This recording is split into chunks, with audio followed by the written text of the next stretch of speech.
have a history. I'm new to Advaita, but I'm having trouble kind of accessing it in the pureness that I was attracted to initially, which is that, through mindfulness and vipassana, like meditation, it takes some practice to access it. And this seems to be so pure and perhaps more easy.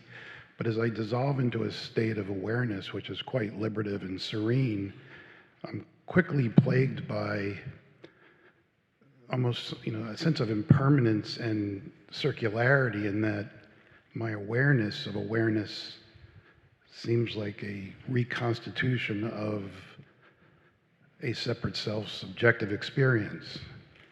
And so I think it's perhaps tangentially related to what Bettina was saying, but in a much more simplistic and, like I said, banal form that I'm almost embarrassed to be asking. In the awareness of being, or the awareness of awareness, that there is no separate self present. The separate self is a mixture of the true and only self of being or being aware, plus the limitations of experience, thoughts, feelings, sensations, and so on.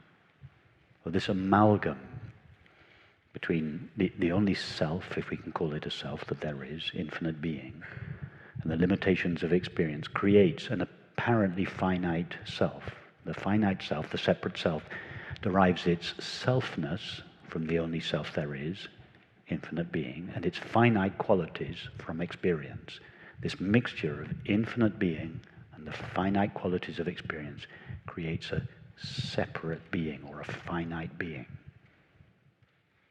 John Smith plus a series of thoughts and actions creates an illusory person, King Lear. Who is King Lear? John Smith plus a series of thoughts, feelings, actions, and relationships.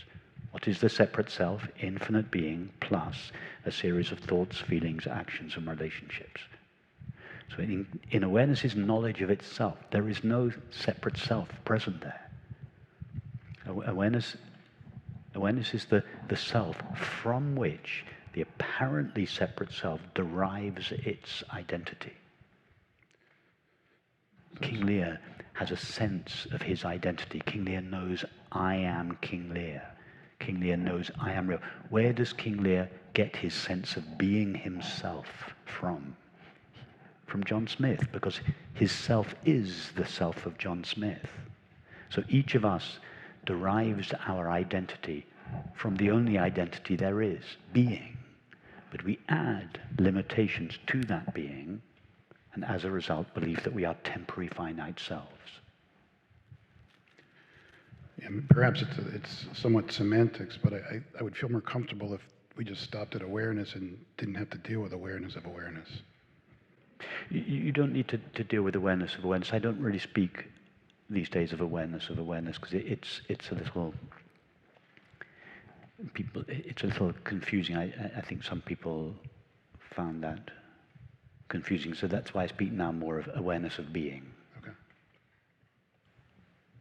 Thank If you. I were to ask you now, are you aware of being? What would you say?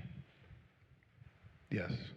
If we were to ask anybody out on the street, any of the 8 billion of us, most of whom have no interest in these matters, are you aware of being? Are you aware of simply being? What would they say? What are you talking about? No, they wouldn't. If we said, are you aware of awareness, that's what they might say. I'm being cheeky. You're right. If we asked them, are you aware of awareness, they would look confused. But if we were asked them, are you aware of being, they'd pause, refer to their being, and go, yes, of course. Everybody has the experience of being. If your dog could talk and you asked your dog, do you have the experience of being? Your dog would, of course, yeah, of course I have the experience of being. It's the most obvious experience there is. So that's why I tend to speak nowadays of the awareness of being rather than the being aware of being aware. I love the phrase being aware of being aware, but it's a little esoteric and poetic, so I tend not to use it. Thank you.